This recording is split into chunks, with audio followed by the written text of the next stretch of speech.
वैदिक पर्सपेक्टिव के इस YouTube चैनल को सब्सक्राइब करें, वीडियो को लाइक व शेयर करें।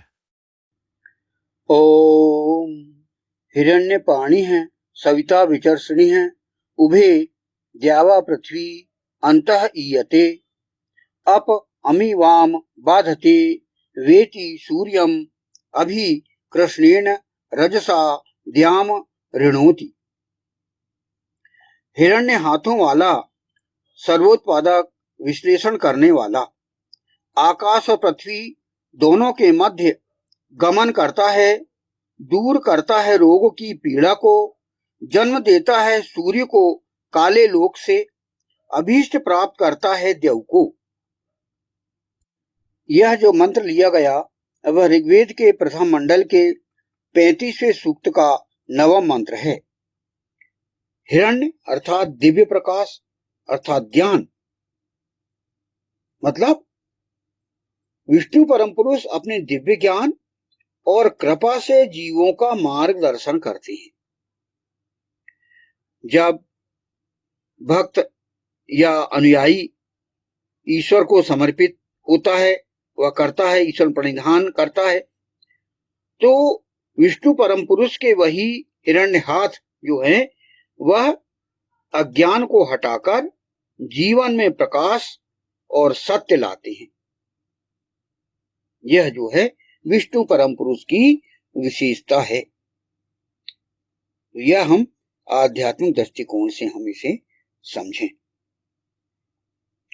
अब मनोवैज्ञानिक या मानव जीवन के दृष्टिकोण से हम कैसे लें हिरण्यपाणि का अर्थ?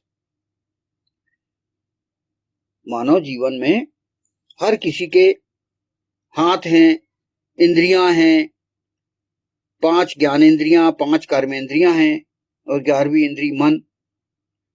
तो उसके दृष्टिकोण से हम यह प्रेरणा लें कि मनुष्य को भी हिरण्य हाथ बनाना चाहिए। अपने जो हाथ हैं, प्रत्येक व्यक्ति को उसे हिरण्य हाथ बनाना चाहिए।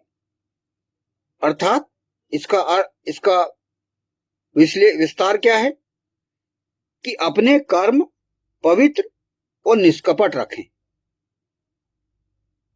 जो भी करें वह दूसरों के लिए हितकारी हो, कर्म में ईमानदारी और श्रेष्ठता हो। यानी मनुष्य के लिए यहां पर बात की गई है कि विष्णु परम पुरुष के अनुगामी जो व्यक्ति हैं, मनुष्य हैं, ऋषि हैं, देव हैं, वे सभी अपने हाथ भी इसी प्रकार चमकदार, तेजोमय और सोने, हीरे, जवाहरात इनके चमक भरे हों, और अर्थात उनका कार्य क्या रहे, उनका कर्म में पवित्रता और निष्कपटता होना चाहिए, और जो भी कर्म करें वे दूसरों के हित के लिए करें। और मनुष्य के जीवन में, मानव के जीवन में ईमानदारी और श्रेष्ठता हो। वही श्रेष्ठता और ईमानदारी विष्णु परम पुरुष में होती है। तो विष्णु परम पुरुष के सच्चे अनुगामी बनने का हम प्रयास करें। तो यह हो गया मनोवैज्ञानिक या मानव जीवन के दृष्टिकोण से हिरण्यपाणि का अर्थ। अब प्रतीकात्मक या सिंबॉलिक अर्थ हम क्या लें? हिरण्य हाथ का एक और गहरा अर्थ है। क्या है? सृजन करने की शक्ति, क्रिएटिव पावर, अर्थात देने की शक्ति, सृजन करने की शक्ति, रक्षा करने की शक्ति। जैसे सूर्य अपनी किरणों से जीवन देता है, वैसे ही विष्णु परम पुरुष अपने स्वर्णिम हाथों से संसार का पालन करते हैं। तो ये हम प्रतीकात्मक दृष्टिकोण से हम यह अर्थ लें कि उसके हाथ सृजन करने वाले हैं, उसके हाथ देने वाले हैं, वो देता है हमको, और उसके हाथ हमारी रक्षा भी करते हैं। तो यह हम इसका प्रतीकात्मक अर्थ हिरण्यपाणी का लें। अब छठवां है पौराणिक दृष्टिकोण से हिरण्यपाणी का अर्थ हम क्या लें। पुराणों में विष्णु परम पुरुष के हाथों में शंख, चक्र, गदा, पद्म ये सभी भी हिरण्य या दिव्य तेज से युक्त माने जाते हैं, जो दर्शाते हैं धर्म की रक्षा, अधर्म का नाश और अपने अनुयायियों का कल्याण, सत्कर्मियों का कल्याण। यह विष्णु परम पुरुष की विशेषता होती है। इतिहासों में हमने देखे हैं, और उनके आप वेशभूषा देखिए, वो कैसे दिखते हैं विष्णु परम पुरुष। हाथ में शंख होता है, फिर एक हाथ में चक्र होता है, गदा होता है, पद्म होता है। तो हर प्रकार से सारी विशेषताओं को लिए हुए विष्णु परम पुरुष जो है अपने शरीर में सुंदरता लिए हुए वो दिखते हैं।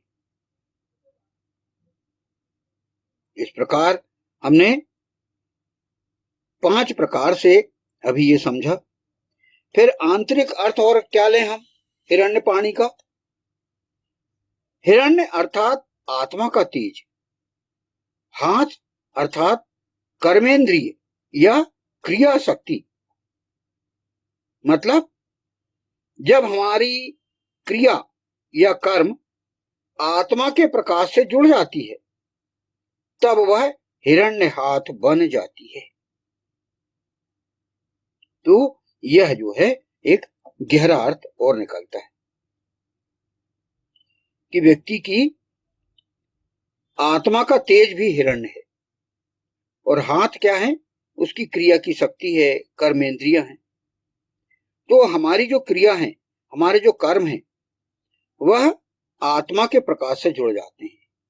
हमारे सभी कर्म उस परमात्मा का जो अंश है, हमारी आत्मा, उससे जुड़ जाते हैं। हमारे कर्म जो है वह पवित्र हो जाते हैं और परमात्मा से हमारे कर्म जुड़ जाते हैं, और वही फिर हिरण्य हस्त या हिरण्यपाणी बन जाते हैं। अर्थात अंत में विष्णु के जो हिरण्य हाथ हैं, विष्णु परम पुरुष के जो हिरण्य हाथ हैं, ऐसी दिव्य क्रिया शक्ति जो प्रकाशमय, पवित्र, कल्याणकारी और संरक्षण देने वाली है।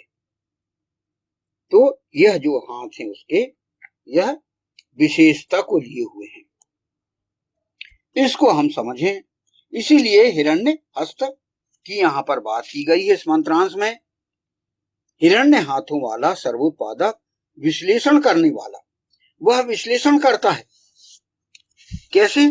जैसे कि अभी पिछले उसमें बताया गया कि उसके जो सत्कर्म है और उसके जो देने की शक्ति है, उत्पन्न करने की शक्ति है,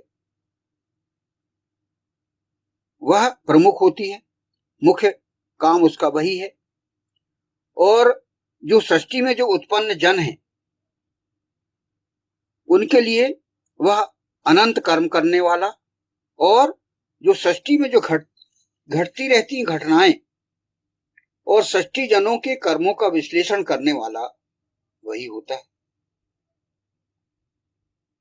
और जैसे कि हम ये जानते हैं कि वह सर्वोत्पादक है, तो उसने सभी लोगों को उत्पन्न किया है।